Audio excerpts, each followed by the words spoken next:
আসসালামু আলাইকুম। কেমন আছেন সবাই? আশা করি আমার প্রিয় ভাই-বোনেরা যে যেখানে আছেন সবাই সুস্থ আছেন এবং অনেক বেশি ভালো আছেন। বরাবরের মতো আবারও নতুন একটা ভিডিও নিয়ে হাজির হয়েছি। আশা করি সবার কাছেই ভালো লাগবে। অনেকদিন আগে আমার মেয়ে আবদার করেছিল ছাদে একটা চুলা বানাতে হবে। আমি রান্না করব, ও পাশে বসে থাকবে। এই কথাটা কিন্তু আমি শেয়ার করেছিলাম আপনাদের সাথে। তো মেয়ের কথা মতো আজকে যেটা করলাম, আজকে ছাদে রান্না করব।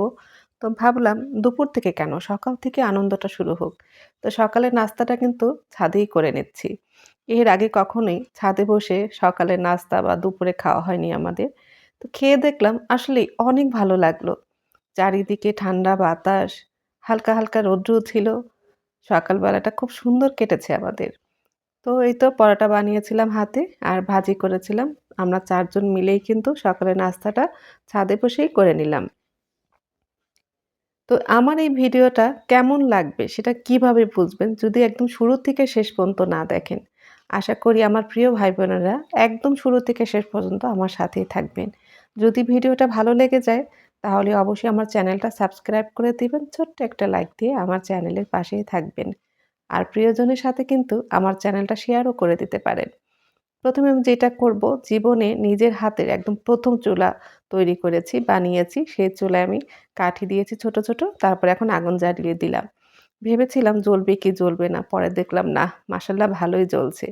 আর এই তো প্রাকৃতিক পরিবেশ, চারিদিকে সবুজ পাতা এবং আম গাছে, গাছে কিন্তু মুকুল চলে এসেছে। দেখতে কিন্তু অনেক সুন্দর লাগছে। এমন একটা প্রাকৃতিক পরিবেশের মধ্যে রান্না করাটা যে কি মজা, এটা আমি এখনই বুঝতে পারলাম। কারণ এর আগে কখনো এমন পরিবেশে আমি রান্না করিনি। সত্যি অনেক আনন্দ পেয়েছি এবং অনেক ভালো লাগছে। এই তো মা এদিকে বেগুনে হলুদ মরিচটা মাখিয়ে দিচ্ছে। তো মা হলুদ মরিচ মাখিয়ে দিচ্ছে, আমি একটু দেখিয়ে দিব। এদিকে আমি আমার গাছের বড়ি রৌদ্রে দিয়েছি লাল হওয়ার জন্য, মানে পেকে যাওয়ার জন্য। আর এই তো জিরা, জিরাটা যেটা করি আমি সবসময় গুঁড়া করার আগে ধুয়ে ভালো করে পরিষ্কার করে তারপরে রৌদ্রে দিই। যখন মচমচে হয়ে যায় তখন আমি মানে গুঁড়ো করে নিই। কেননা জিরার মধ্যে কিন্তু অনেক ময়লা থাকে, ছোট, ছোট পাথর থাকে, সেটা কিন্তু গুঁড়ো করলে সরাসরি খাওয়ার মধ্যে দিয়ে আমাদের পেটে চলে যায়। আর যদি ধুয়ে ভালো করে পরিষ্কার করে নেওয়া হয়, তাহলে কিন্তু সেই পাথর বা ময়লা কোনটাই আমাদের পেটে যায় না, তাই না? তো যাই হোক, এদিকে আমি আবার রান্নাটায় চলে আসবো। আমি ডিম সিদ্ধ বসিয়ে দিয়েছিলাম আর এদিকে আমি মুরগিটা কেটে নিচ্ছি। তো মুরগিটা আমি রেগুলার যেমন কাট করি, ঠিক তেমন করেই কাটটা করে নেব। আ যেমন মাঝারি সাইজের পিসগুলো করি, সেভাবেই করে নিব আরকি। ১ম ভেবেছিলাম রোস্ট বানাবো, কিন্তু রোস্ট আর তৈরি করব না। যেহেতু আমি ডিমের কোরমা তৈরি করব, তাই আর রোস্ট বানাচ্ছি না। এই মুরগি দিয়ে ঝাল মাংস রান্না করা হবে। তো আমি রান্না-বান্না করে নিচ্ছি। আর এই তো আমার মেয়ে ছাদে বসে অনেক আনন্দ করছে। ও আসলে এমনটাই চেয়েছিল যে ও আনন্দ করবে, দৌড়াদৌড়ি করবে আর আমি এদিকে রান্না করব। যাই হোক, এদিকে আমি বেগুনটা ভাজতে দিয়েছি। বেগুন ভাজাটা কিন্তু লাইসার বাবা খেতে অনেক পছন্দ করে। তো একটু লাল, লাল করে বেগুনটাকে ভেজে নেব। আর বেগুনটা যেহেতু লম্বা ছিল, তাই আমি একটু মানে কোনাকুনিভাবে একটু গোল টাইপের করে কেটেছি, যেন একদম ছোট, ছোট না হয়ে যায় আরকি। আর এই তো আমাকে ভিডিও করে দিচ্ছে আমার ছোট্ট মেয়ে। সে কিন্তু এখন ক্যামেরাম্যান হয়ে গেছে। সেই আমার ভিডিও করে দিতে পারে। আর এদিকে নিজে বসে কিন্তু ছবি আঁকছে। সত্যি কথা, ওর হাতের আঁকার ছবিগুলো কিন্তু অনেক সুন্দর হয় দেখতে। তো মা এদিকে আমাকে মুরগিটা মাখিয়ে দিচ্ছে। আমি যখনই মাংস রান্না করি, সেটা গরুর হোক বা মুরগির হোক, আমি কিন্তু সবসময় হাতে মাখিয়ে নিই। হাতে মাখানো মানে মাংসের যেই স্বাদ, সেটা কিন্তু যারা খেয়েছেন তারাই কিন্তু জানেন। আর আজ যেহেতু মা মাখিয়ে দিচ্ছে, সেটা কিন্তু স্বাদ অন্যরকম হবে। মায়ের হাতের খাবারগুলোর মজাই হয় আলাদা। তারপর রান্না করতে, করতে একটা সময় চা খেতে ইচ্ছে করলো। চা বিরতি আরকি। রান্নার মধ্যে কিন্তু একটু বিরতিও দিতে হয়। তো লাইসার বাবাকে বললাম, লাইসার বাবা রং চাটা বানিয়ে নিয়ে এসেছে। কালারটা কিন্তু বেশ অনেক সুন্দর এসেছে।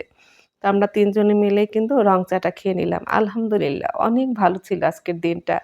মানে এই যে রান্না করছি, একটু চা খেলাম, আশেপাশে প্রাকৃতিক দৃশ্য, খোলা আকাশ, বাতাস, সত্যি কথা অন্যরকম। তো এদিকে আমি ডিমের কোরমাটা করে নিলাম। আর ডিমের কোরমাটার কালারটা কিন্তু অনেক সুন্দর এসেছিল। আর খেতে তো মাশাআল্লাহ অনেক মজার হয়েছেই।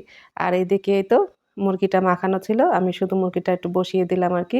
এখন শুধু কষাবো। কষাতে, কষাতেই মুরগিটা কিন্তু রান্না হয়ে যাবে। আর এই তো একদম খোলা আকাশ, খোলা আকাশের নিচে বসে রান্না করার মজাটা অন্যরকম।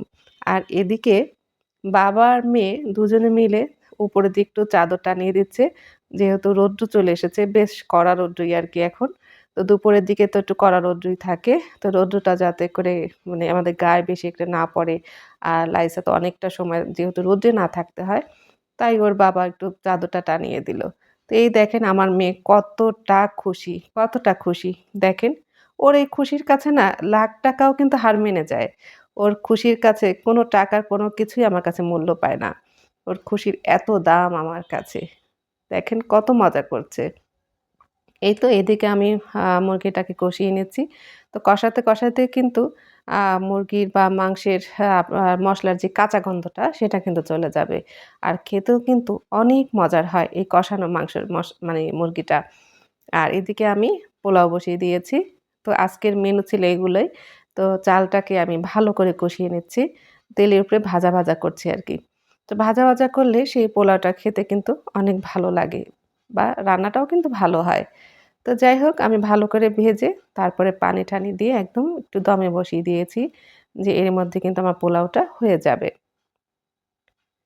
এই তো আমার আজকের সবগুলো রান্না বেগুন ভাজা, ডিমের কোরমা, মুরগির মাংস আর পোলাও। আর ছিল ২ রকমের সালাদ। একটা হচ্ছে টমেটো আর শসা দিয়ে একসাথে, আরেকটা হচ্ছে শুধু টমেটো। লাইসার বাবা আবার শসা খায় না। তার জন্য আলাদা টমেটো সালাদটা করতে হয়। তো যাই হোক সবকিছু মিলিয়ে কিন্তু দারুণ ছিল।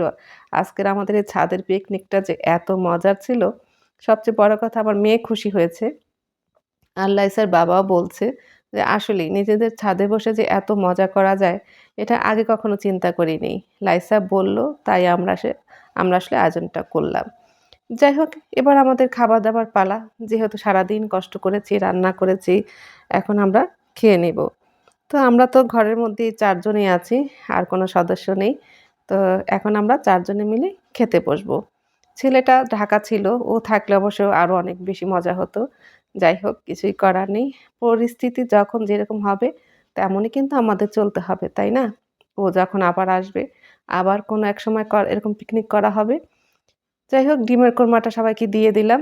আর সবাই খেয়ে অনেক খুশি হয়েছে বলল, "মাশাআল্লাহ রান্নাটা অনেক মজার ছিল, অনেক মজার হয়েছে।"